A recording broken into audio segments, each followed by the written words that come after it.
مطابق لگے گا میں نے اس کو اختیار کرنا ہے، یہ رجوع والا مادہ ہوگا تو ہدایت نصیب ہوگی، ورنہ ہدایت نصیب نہیں ہو۔ ضدی بندے کو ہدایت نہیں ملتی۔ میں ایک جملہ کہا کرتا ہوں،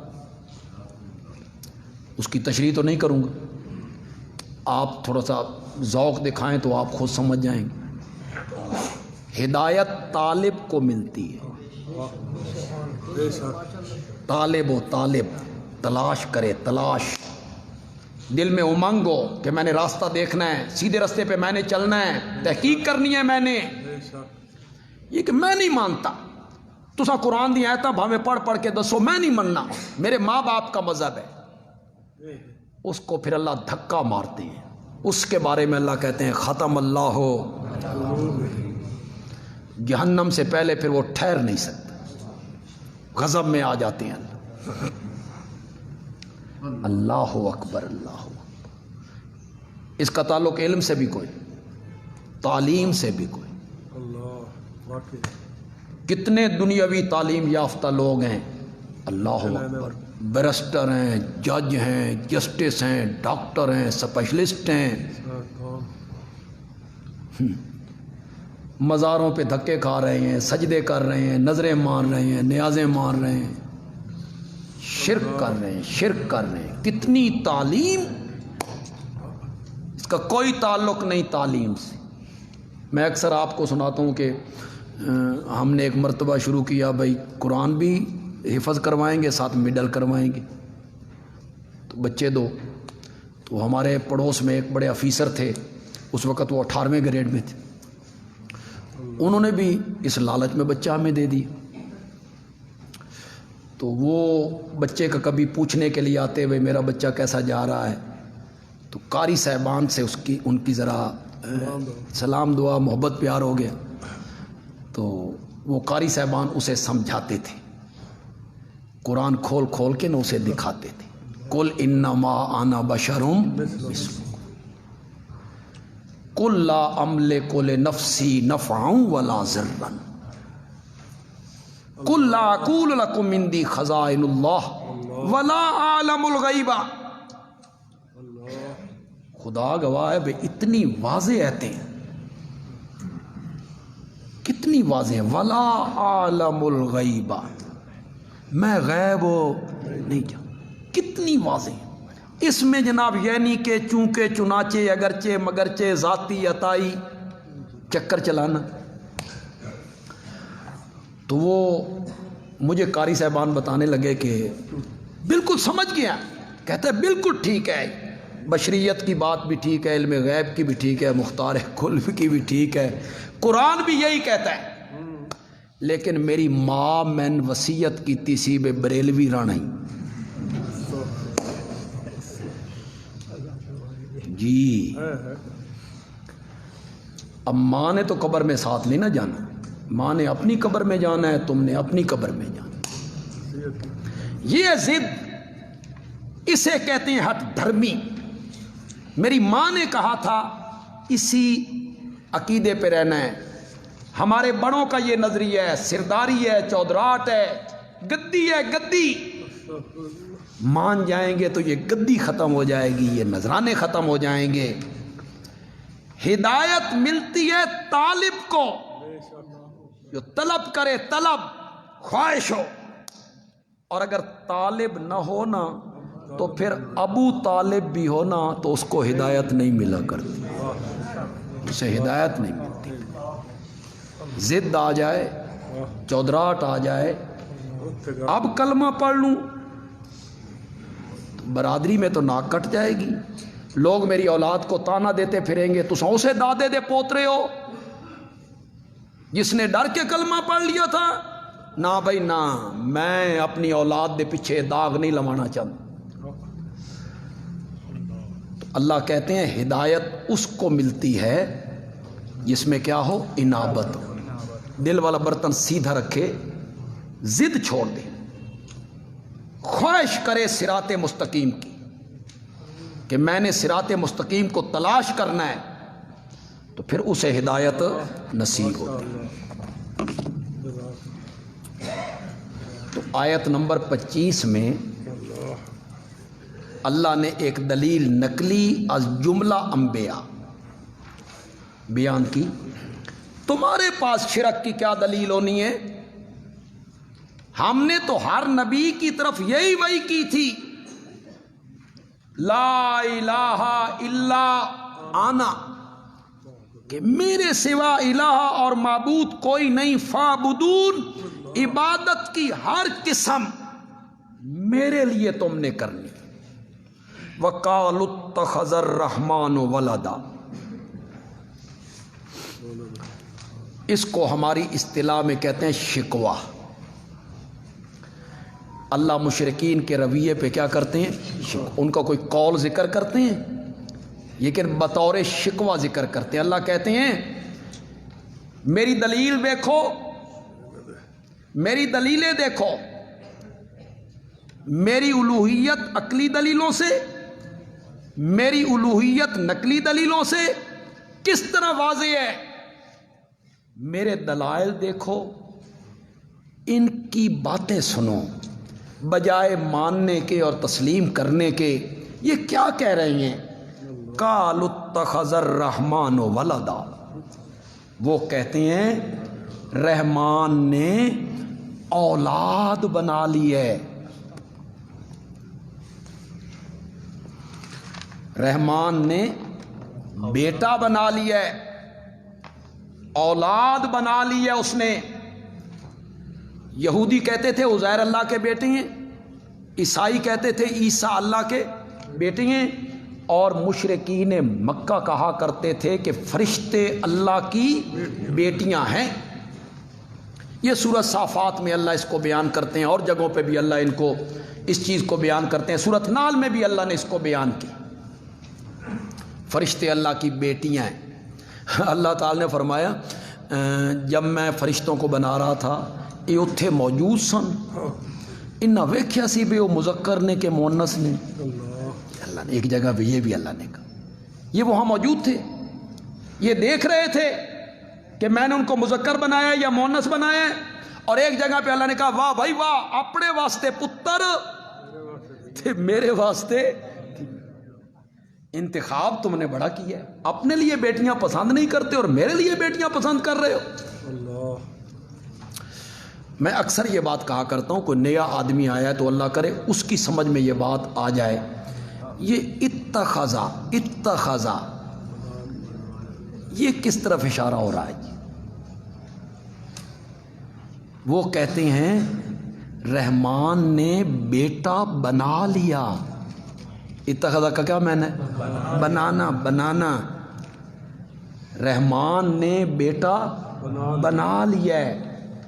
بیٹا ہونا اور بیٹا بنا لینا اس میں کوئی فرق نہیں، کوئی فرق نہیں، زمین و آسمان کا فرق. ایک ہے بیٹا ہونا، وہ کون ہوتا ہے؟ سلبی، نسبی، حقیقی بیٹا جس نے بیوی کی کوکھ سے جنم لیا. ایک ہے وہ بیٹا، حقیقی بیٹا. ایک ہے کسی بچے کو بیٹا بنا لینا. کیا مطلب؟ یعنی اس کے ساتھ بیٹوں والا سلوک کرنا، بیٹوں والی محبت کرنا. اس معنی میں وہ بیٹا نہیں کہتے تھے کہ اللہ نے شادی کی ہوگی،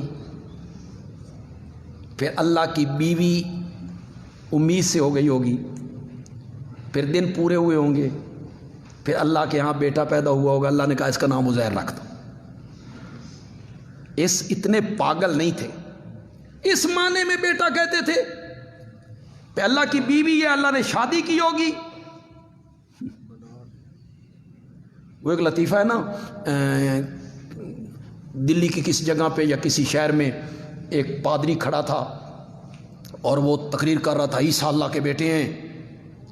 کسی مسلمان کو اس میں شک ہو تو لاؤ میرے مقابلے میں مناظرہ کرنے کے لیے، کوئی بندہ ہے تو مناظرہ کے لیے آئے. لوگ بڑے پریشان ہوئے کہ وہ بڑی دلیلیں دے رہا ہے اور چہک رہا ہے. تو وہ ایک قریبی مسجد میں گیا، ایک مولوی صاحب کو لے آئے. تو کچھ مولوی بڑے عالم سادہ سے ہوتے ہیں، عالم ہوتے ہیں، لیکن وہ اس فیلڈ کے بندے نہیں ہوتے. اس مولوی صاحب نو نا چند منٹ چبلا لیا. اب مولوی صاحب کو نہ کوئی بات آئے نہ جائے. وہاں ایک ریڑھی والا کھڑا تھا، عام جاہل آدمی، ریڑھی پہ چنے بیچ رہا ہے، وہ کھڑا ہے. اس نے کہا مولوی صاحب ایک پاس ہو، وہ اس نال میں گل کر، مجھے بات کرنے. مولوی صاحب اگے سن پہ میری جان چھٹے. وہ آیا، اس نے اس پادری سے کہا ہاں بھائی اللہ کے کتنے بیٹے ہیں؟ اس نے کہا ایک. اس نے کہا صرف ایک کو جمیس؟ میں چھولیاں دی ریڑھی لانا 7 تا میرے اللہ اکبر تے جمع 21. لوگ آ کے زندہ باد. اے دلیل ہوئی نا بھئی اللہ کی اگر اولاد ہے تو صرف ایک بیٹا جنا ہے اللہ نے. اس کو چلو اس جٹ کی دلیل تھی. مولانا منظور احمد چنیوٹی رحمۃ اللہ علیہ سنایا کرتے تھے کہ مجھے ایک گاؤں میں لے گئے تو کہنے لگے بھئی یہ آدمی ہے اور یہ کہتا ہے میں اللہ ہوں، یہ اللہ ہونے کا قائل ہے، تو اس کو سمجھاؤ. میں ادو دیاں دلیلاں دے دے دے کے وہ من نہیں نا، کوئی بات تسلیم ہی نہ کرے. کہتا نہیں میں اللہ ہوں. ایک جٹ آیا، اس آکے چنوٹی صاحب ہٹو پرے، اس نال میں گل کر. اس نے کہا تو اللہ؟ اس نے کہا میں اللہ. اے موت حیات تیرے قبضے چے؟ اس نے کہا میرے قبضے چے. اس نے کہا پچھلے سال جڑا میرا پتر مریا سی تو ماریا؟ اتنے میں اس نے اپنا پٹکا اس کے گلے میں ڈال دی، گلے میں ڈال کے اس کو وٹ چڑھائے اور کہا میں تے تلاش ہی سب من بندہ لبھے، یہ تے اللہ من دیتا، تو ماریا میرا پتر. جب اس کے آنکھیں باہر آئیں نہ، ہو سکا خدا دا نائی میری جان چھوڑ، میں کوئی اللہ شلہ میں کوئی اللہ نہیں. پتہ لگ گیا نا میرا. تو عیسائی کہتے اس معنی میں نہیں کہتے تھے. کس معنی میں کہتے تھے؟ اللہ نے بیٹا بنا لیا ہے، بیٹوں والا سلوک کرتا ہے اللہ. پھر غور سے سنو اور سمجھو، کوئی نہیں بتائے گا تمہیں یہ بات. اللہ نے بیٹا بنا لیا، بیٹوں والی محبت کرتا ہے. جس طرح باپ اپنے کچھ اختیار اپنے بیٹے کے حوالے کر دیتا ہے، اللہ نے بھی کچھ اختیار ان کے حوالے. اس معنی میں بیٹا کہتے تھے، کچھ اختیار ان کے حوالے ہیں، یہ مختار ہیں. یا اس معنی میں بیٹے اور بیٹیاں کہتے تھے کہ جس طرح باپ اپنے بیٹے اور بیٹی کی بات کو رد نہیں کرتا، اللہ بھی ان کی بات کو رد.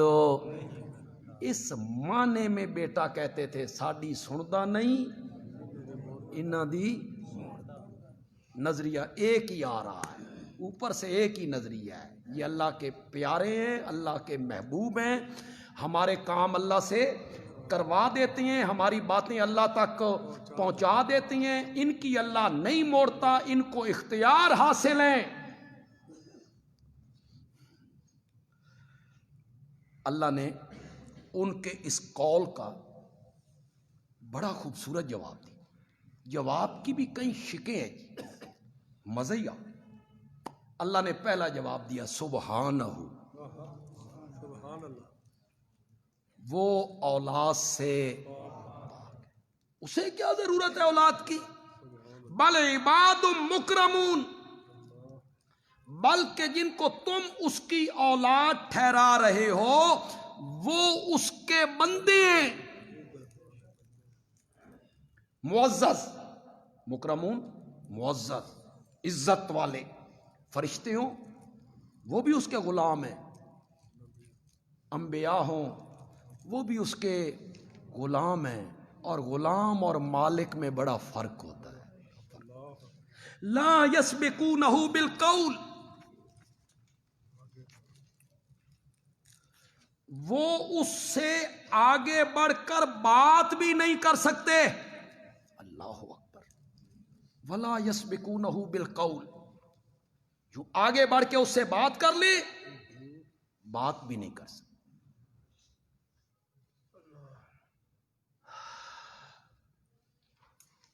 ان نبنی من اہلی، میرا بیٹا میری آل ہے. وَإِنَّ وَعْدَكَ الْحَقُّ، تیرا وعدہ سچا ہے. تو نے نہیں کہا تھا میری آل کو بچائے گا؟ وَأَنْتَ أَحْكَمُ الْحَاكِمِينَ. مولا پھر یہ کیا ہو گیا؟ میرا بیٹا میری نظروں کے سامنے. فرمایا إِنَّهُ لَيْسَ مِنْ أَهْلِكَ إِنَّهُ عَمَلٌ غَيْرُ صَالِحٍ، یہ تیری آل نہیں اس لیے کہ اس کے عمل اچھے نہیں. کوئی سمجھ آئی کہ کون نہیں آئی؟ نبی کا بیٹا ہے، اللہ اس کو آل نوح نہیں مانتا. یہ میرے نبی کی آل نہیں ہے. کیوں؟ اس کے عمل اچھے نہیں. نماز نہیں پڑھتا، آل رسول ہے. بھنگ پیتا ہے، آل رسول. شراب پیتا ہے، آل رسول. زنا کرتا ہے، آل رسول. نہ، آل رسول وہ ہے جو رسول کا متبع ہے، نبی کا پیروکار ہے، اللہ کے نبی کی بات ماننے والا ہے. وہ آل رسول ہے. مولا یہ میرا بیٹا میری آل نہیں. اللہ نے کیا کہا؟ وہ آگے بڑھ کر بات نہیں کر سکتے. اللہ نے کہا فلا تسألنی ما لیس لک بہ علم انی اعظک ان تکون من الجاہلین. اللہ اکبر، اللہ اکبر. کس کے متعلق؟ معمولی پیغمبر ہے. 950 سال اللہ کی توحید سنائی ہے.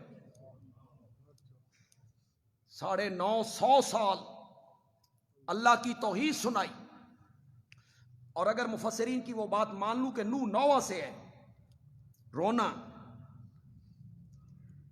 سارا دن اللہ کی توحید بیان کرتا ہے اور ساری رات اللہ کے دربار میں کھڑے ہو کے روتا رہتا ہے بھی نبی. اللہ کی توحید کے لیے مار کھاتا ہے، فتوے جھیلتا ہے، برداشت کرتا ہے. اس سے اللہ خطاب کرتے ہیں فلا تسألنی ما لیس لک بہ علم، جس شے دا علم نہ ہوئے اس کے بارے میں مت پوچھئے، مجھ سے مت سوال کیجئے جس کا آپ کو علم نہیں. جس آل کے بچانے کا میں نے وعدہ کیا تھا اے تہاڈا پتر اس آل وچ داخل نہیں. جس چیز کا آپ کو پتہ نہیں کہ اس آل سے کون مراد ہے جس کے بچانے کا میں نے وعدہ کیا تھا. فلا تسألنی ما لیس لک بہ علم انی اعظک ان تکون من الجاہلین. میں آپ کو نصیحت کرتا ہوں کہیں تیرا نام نادانوں میں نہ لکھا جائے. میں نے جاہلین کا بڑا نرم ترجمہ کیا ہے. جاہلین کا ترجمہ میں نے کیا کر دیا؟ کہیں آپ کا نام نادانوں میں نہ لکھ دیا جائے.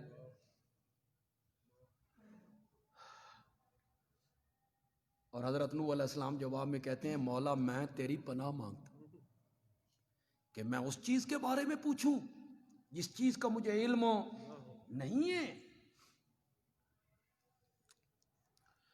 وَهُمْ بِأَمْرِهِ يَعْمَلُونَ، اور وہ اس کے حکم پر عمل کرتے ہیں. وہ اس کے حکم پر کیا کرتے ہیں؟ عمل کرتے ہیں. وہ تو ہمارے حکموں کے پابند ہیں. فرشتے ہوں وہ بھی ہمارے احکام کے پابند ہیں. انبیاء ہوں وہ بھی ہمارے احکام کے کیا ہیں؟ پابند ہیں. یعلم ما بین ایدیہم وما خلفہم، اللہ جانتا ہے جو کچھ ان کے آگے ہے، جو کچھ ان کے پیچھے ہے، جو ہو چکا ہے، جو آگے ہوگا. اس کا جاننے والا بھی وہ نہیں ہے بلکہ اس کا جاننے والا بھی کون ہے؟ عالم الغیب بھی میں ہوں، وہ نہیں ہے۔ ولا یشفعون، وہ کسی کی سفارش بھی نہیں کر سکتے، وہ کسی کی شفاعت بھی نہیں کر سکتے، الا لمن ارتضی، مگر شفاعت صرف اس کی کریں گے جس کو رب نے پسند کیا۔ وہ کون ہوگا؟ موحد۔ شفاعت ہوگی تو صرف کس کے لیے ہوگی؟ وَهُم مِّن خَشْيَتِهِ مُشْفِقُونَ، اور وہ اس کی ہیبت سے اور وہ اس کے خوف سے مشفقون، ڈرتے رہتی ہیں۔ تم کہتے ہو یہ اللہ کے بیٹے ہیں، اللہ کی بیٹیاں ہیں، یہ اللہ نے 6-7 جواب دے کے ان کے قول کو کیا کر دیا؟ رد کر دیا۔ وَمَن يَقُلْ مِنْهُمْ إِنِّي إِلَٰهٌ، ان میں سے جو بھی یہ دعویٰ کرے گا نا کہ میں الہ ہوں، وہ فرشتے ہوں یا وہ نیک بندے ہوں، ان میں سے جو بھی دعویٰ کرے گا نا کہ میں الہ ہوں، فَذَلِكَ نَجْزِيهِ جہنم، تو ہم اس کو سزا دیں گے جہنم کی۔ كَذَلِكَ نَجْزِي الظَّالِمِينَ، اسی طرح ہم سزا دیا کرتے ہیں ظالموں کو۔ اولم یر الذین کفروا ان السماوات والارض کانتا رتقا ففتقناہما، یہ آیت نمبر 25 میں انبیاء سے دلیل نقلی پیش کی گئی۔ اب یہاں اللہ تعالیٰ دلیل عقلی پیش کرنے لگے۔ اس دلیل کا تعلق کس کے ساتھ ہے؟ عقل کے ساتھ، فہم کے ساتھ، اور اس دلیل کا تعلق کس کے ساتھ تھا؟ نقل کے ساتھ۔ پہلے انبیاء کی بات کو اللہ نے قرآن میں کیا کر دیا؟ نقل کر دیا۔ اور اس دلیل کا جو تعلق ہے وہ کس کے ساتھ ہے؟ عقل کے ساتھ۔ اللہ تعالیٰ کہتے ہیں کیا کافروں نے نہیں دیکھا؟ ان السماوات والارض، کہ آسمان اور زمین، کانتا رتقن، یہ منہ بند تھے، ففتقناہما، پھر ہم نے ان کو الگ الگ کر دیا، پھر ہم نے ان کو کھول دیا۔ یہ آسمان اور زمین منہ بند تھے، پھر ہم نے ان کو کھول دیا۔ اس کے کئی معنی کیے ہیں مفسرین نے۔ ایک معنی کیا ہے کہ یہ دونوں معدوم تھے، ان کا وجود ہی نہیں تھا، تو اللہ نے زمین و آسمان کو کیا بخش دیا؟ وجود بخش دیا۔ ایک معنی یہ کیا کہ یہ معدوم تھے، موجود نہیں تھے، تو اللہ نے پھر زمین بھی بنا دی اور آسمان بھی بنا دی۔ ایک معنی مفسرین نے کیا یہ دونوں آپس میں ملے ہوئے تھے، آسمان اور زمین آپس میں ملے ہوئے تھے، پھر ہم نے ان کو جدا جدا کر دیا۔ آسمان کو ہم اوپر لے کے چلے گئے اور زمین کو ہم نے نیچے بچھا۔ وَجَعَلْنَا مِنَ الْمَاءِ كُلَّ شَيْءٍ حَيٍّ، اور ہم نے پانی سے ہر زندہ چیز کو بنایا۔ جتنی زندہ چیزیں ہیں جاندار، بلا واسطہ یا بال واسطہ، ان کی پیدائش میں پانی کا تعلق ہے۔ ہم انسان ہیں، ہمیں اللہ نے آب حیات یعنی نطفہ، اس سے ہمیں اللہ نے بنایا۔ ظاہر بات ہے کہ وہ پانی ہے جس سے ہمیں زندگی ملی۔ تو یہ جو باغات ہیں یا فصلیں ہیں، ان کی جو روئیدگی ہے یا لہلہانا ہے یا ان کی جو زندگی ہے، اس کا تعلق بھی کس کے ساتھ ہے؟ پانی کے ساتھ ہے۔ یعنی پانی نے لگتا ہے تو فصلیں لہلہانے لگتی ہیں۔ تو اکثر چیزیں جو ہیں ان کی زندگی میں پانی کا عمل دخل ہے۔ اگر کچھ چیزیں ایسی ہوں جس میں پانی کا عمل دخل نہ ہو تو القلیل کالمعدوم وللاکثر حکم الکل وجعلنا فی الارض رواسی، اور ہم نے رکھ دیے زمین میں بوجھ، ان تمید بہم، کہ وہ زمین ان کو لے کر ایک طرف جھکنا پڑے۔ زمین کو پانی پہ بچھایا تو وہ زمین ڈولنے لگی، تو اللہ نے اس پر پہاڑوں کی میخیں ٹھونک دی۔ اس کی وجہ بھی بیان کی کہ یہ زمین انہیں لے کر ایک طرف جھکنا پڑے۔ وجعلنا فیہا فجاجا سبلا، اور ہم نے رکھے اس زمین میں راستے کشادہ تمہارے سفر کے لیے، تمہارے چلنے کے لیے۔ وجعلنا السماء سقفا محفوظا، اور ہم نے بنایا آسمان کو محفوظ چھت۔ وہم عن آیاتہا معرضون، ہماری توحید اور وحدانیت اور الوہیت کی اتنی دلیلیں ہیں، لیکن مشرکین ہمارے ان دلائل سے منہ موڑنے والے ہیں، انہوں نے کبھی اس کی طرف توجہ ہی نہیں کی ہے۔ وَهُوَ الَّذِي خَلَقَ اللَّيْلَ وَالنَّهَارَ، اور وہی ہے جس نے پیدا کیا رات کو اور دن کو۔ پیدا کرنے کا معنی یعنی بنایا، رات بھی بنائی اور دن بھی۔ دوسری جگہوں پہ اس کی وجہ بھی بیان کر دی، دن بنایا تاکہ تم تجارت کر سکو، رات بنائی تاکہ تم سکون حاصل کرو۔ والشمس والقمر، اور سورج کو بنایا، چاند بنائے، کل فی فلک یسبحون، سب کے سب اپنے مدار میں یسبحون تیر رہے ہیں۔ سورج اپنے مدار میں ہے، چاند اپنے مدار میں ہے، سورج اپنی پٹڑی پر ہے، چاند اپنی پٹڑی پر ہے، وہ اللہ کے حکم کے مطابق چل رہے ہیں۔ یہ اللہ نے عقلی دلیل بیان کی۔ اللہ تعالیٰ کہنا یہ چاہتے ہیں کہ زمین و آسمان موجود نہیں تھے، پھر ہم نے انہیں وجود بخش دیا تھا، یا زمین و آسمان آپس میں ملے ہوئے تھے، ہم نے ان کو الگ کر دیا ہے، پھر ہم نے آسمان سے پانی برسایا، ہم نے پانی سے ہر زندہ چیز کو پیدا کیا، پھر ہم نے ڈولتی ہوئی زمین پر پہاڑوں کی میخیں ٹھوک دیں، پھر ہم نے کھلے کھلے راستے رکھے، اور ہم نے آسمان کو محفوظ چھت بنایا۔ رات اور دن اور سورج اور چاند کا نظام بھی ہم نے بنایا ہے۔ یہ سب کچھ کرنے والے اگر ہم ہیں تو پھر ہمارے دعوے کو تسلیم کرو کہ میرے سوا الہ اور معبود کوئی نہیں ہے۔ پھر اس کائنات کا الہ اور اس کائنات کا معبود بھی صرف اللہ ہے۔ وما جعلنا لبشر من قبلک الخلد افإن مت فهم الخالدون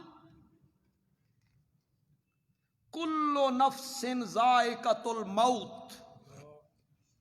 یہ ایسی جگہیں ہیں جہاں مفسرین حیران ہو جاتے، وہ ربط نہیں لگا سکتے کہ ان آیتوں کا ماقبل سے کیا ربط ہے، وہ بس تشریح کرتے چلے جاتے ہیں، تشریح کرتے چلے جاتے ہیں، لیکن وہ آیتوں کو مربوط نہیں کر سکتے۔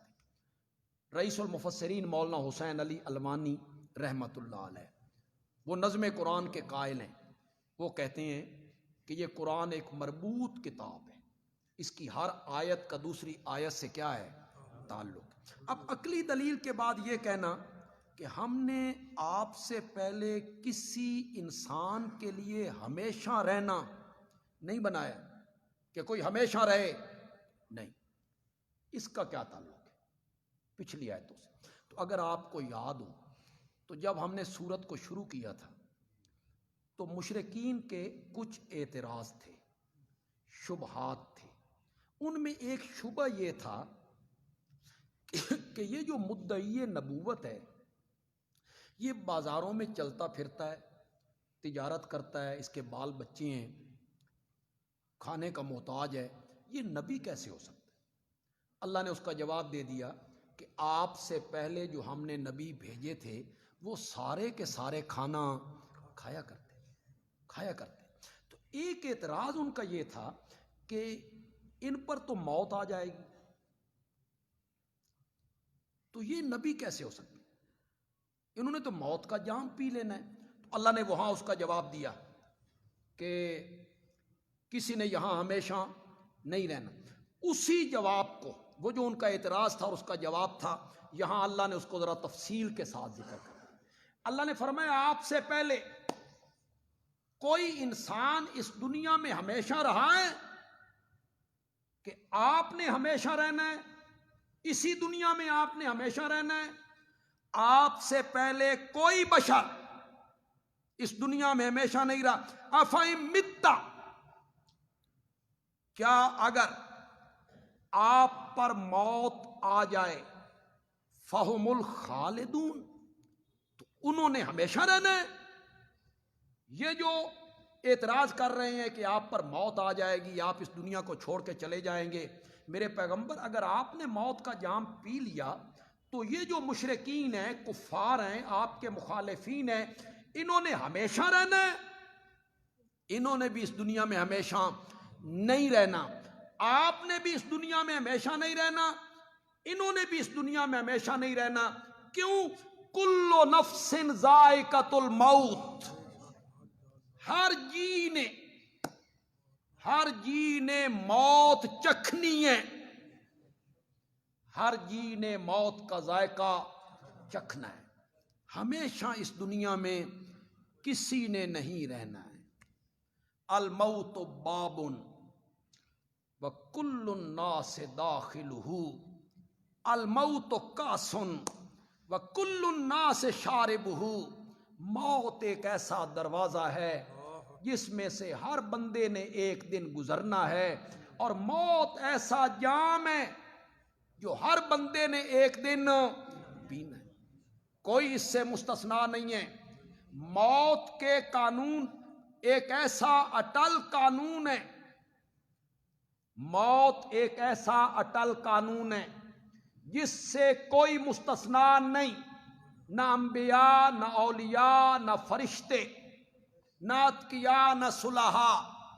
حضرت عیسیٰ بھی واپس آئیں گے تو انہوں نے بھی موت کا جام پینا ہے، فرشتوں نے بھی پینا ہے، حاملین عرش ملائکہ نے بھی موت کا جام پینا ہے، خود ملک الموت اس نے بھی موت کا جام پینا ہے۔ حتیٰ کہ حدیث میں آیا جب جنتی جنت میں چلے جائیں گے، جہنمی جہنم میں چلے جائیں گے، تو خود موت کو ایک دمبے کی شکل میں اللہ جنتیوں اور جہنمیوں کے سامنے لا کے اسے ذبح کر کے اللہ کہیں گے لو آج موت پر بھی موت۔ اس سے کوئی استثناء نہیں ہے، کسی کو بھی استثناء نہیں۔ کسی کو غلط فہمی ہے تو بلا دلیل ہے، اس کی کوئی دلیل نہیں۔ دلیل یہی ہے کہ کل من علیہ فان ویبقى وجہ ربک ذو الجلال، کل من علیہ فان، کل نفس ذائقۃ الموت، ہر ایک نے جام پینا ہے۔ امام الانبیاء بھی اس دنیا سے رخصت ہوئے، بدنیا گر کسے پائندہ بودے، ابو القاسم محمد زندہ بودے، لو کانت الدنیا تدوم لواحد لکان رسول اللہ فیہا مخلدا، اگر اس دنیا میں کسی نے ہمیشہ رہنا ہوتا تو پھر ایک ہی ہستی تھی اور وہ آمنہ کے لال تھے۔ بدنیا اگر کسے پائندہ بودے، ابو القاسم محمد زندہ بودے، اس دنیا میں کسی نے ہمیشہ رہنا ہوتا تو پھر ایک ہی ہستی تھی اور وہ آمنہ کا لال تھا، انہوں نے رہنا تھا۔ جب وہ نہیں رہے اور کون ہے؟ اور کون؟ کیوں بھائی اس میں کون سی ایسی بات ہے کہ بندہ اس کو اظہار نہ کرے کہ نبی پاک نے بھی موت کا جام پی لیا؟ آپ جتنے احباب یہاں تشریف رکھتے ہیں، آپ قرآن آپ کے سامنے ہیں، آپ اللہ کے گھر میں ہیں، کیا صحابہ نے نبی پاک کو دفن نہیں کیا؟ کیا سمجھ کے کیا؟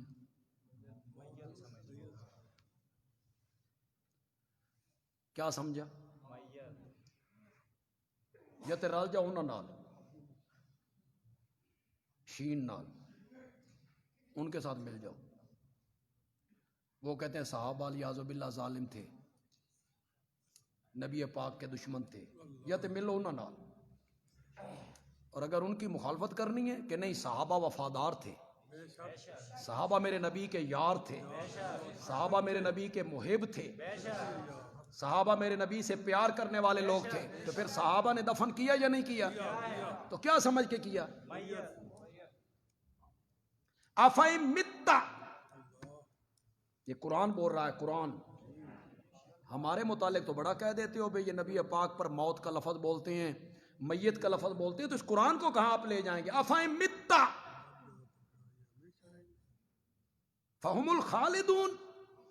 اور پھر 23ویں پارے کی آخری آیت میں اللہ نے کہا اِنَّكَ مَيِّتٌ وَإِنَّهُمْ مَيِّتُونَ۔ کیا ترجمہ کریں گے؟ یہ نبی پاک کے متعلق ہی تو اللہ کہہ رہے ہیں اِنَّكَ مَيِّتٌ۔ پھر سورت آل عمران میں کہا، چوتھے پارے کے 5ویں رکوع میں کہا وَمَا مُحَمَّدٌ إِلَّا رَسُولٌ قَدْ خَلَتْ مِن قَبْلِهِ الرُّسُلُ أَفَإِن مَاتَ، ماتا کا کیا میں نے، یہ نبی پاک کے متعلق قرآن استعمال کر رہا ہے، اور میرا یہ نظریہ ہے کہ میرے پیارے پیغمبر کا سب سے بڑا محب خود رب ہے۔ رب کو جتنا پیار میرے نبی سے ہے کسی اور سے نہیں، اتنی محبت اللہ نے کسی سے نہیں کی جتنی محبت اللہ نے اپنے پیارے پیغمبر سے کی۔ اللہ تعالیٰ لفظ نہیں بول رہا افَإِن مَاتَ او قُتِلَ اِنَّكَ مَيِّتٌ، لفظ بول نہیں۔ اس میں کون سی گستاخی والی بات ہو گئی؟ اس میں کون سی بے ادبی والی بات ہو گئی؟ بھائی کوئی دلیل سے بات کرو یار۔ جب نبی پاک صلی اللہ علیہ وسلم کا انتقال ہوا اور آپ حجرہ عائشہ میں ہیں، حضرت صدیق اکبر رضی اللہ تعالیٰ عنہ کہیں گئے ہوئے تھے، انہیں پتہ چلا، وہ وہاں سے آئے، بیر اپنا سواری باندھی، مسجد نبوی سے گزرے، حضرت عمر تلوار لے کے کھڑے تھے، جو کہے گا آپ کا انتقال ہو گیا میں گردن قلم کر دوں گا، آپ ابھی اٹھیں گے منافقوں کے سر قلم کریں گے۔ حضرت عمر کا ذہن یہ تھا کہ موت تو آنی ہے لیکن ہم سب کے بعد۔ حضرت صدیق اکبر اندر گئے، اٹھاؤ بخاری حدیث کی کتابیں اٹھاؤ، نبی پاک صلی اللہ علیہ وسلم کا جسد اقدس سفید چادر سے ڈھانپا ہوا تھا، چہرہ مبارک سے چادر کو ہٹایا اور سب سے پہلے ماتھے کو چوما، بوسہ دیا نبی پاک کے ماتھے مبارک پر، اور پھر سیدھے ہو کے کھڑے ہو کے حضرت صدیق اکبر نے کیا جملہ کہا تھا؟ حدیث کیا بخاری میں یہ نہیں ہے؟ کیا جملہ کہا تھا؟ طبت حیا و میتا، طبت حیا و میتا، میرے پیارے پیغمبر تیری زندگی بھی پاکیزہ، تیری موت بھی پاکیزہ۔ تو یہ میت کا لفظ سب سے پہلے نبی پاک کے متعلق کس نے کہا تھا؟ تو لگاؤ نا ذرا فتویٰ، پتہ لگے بھی تمہیں کتنے پانی چو۔ حضرت صدیق اکبر کو کہو نا کہ انہوں نے یہ جملہ کیوں کہا، انہوں نے یہ لفظ کیوں کہا نبی پاک کے متعلق، طبت حیا و میتا، اور پھر باہر آئے، خطبہ دیا، خطبہ دے کہتے ہیں من کان منکم یعبد محمدا صلی اللہ علیہ وسلم فإن محمدا قد ماتا، ماتا کا معنی کرو، من کان منکم یعبد محمدا صلی اللہ علیہ وسلم، جو تم میں سے محمد عربی کی عبادت کرتا ہے وہ کان کی کھڑکیاں کھول کے سنے، انہوں نے تو موت کا جام پی لیا ہے۔ وَمَنْ كَانَ مِنْكُمْ يَعْبُدُ اللَّهَ فَإِنَّ اللَّهَ حَيٌّ لَا يَمُوتُ، اور جو تم میں سے اللہ کی عبادت کرتا ہے اس کا معبود ایسا زندہ ہے جس پر کبھی موت ہو نہیں آئی۔ الحمدللہ رب العالمین والصلاة والسلام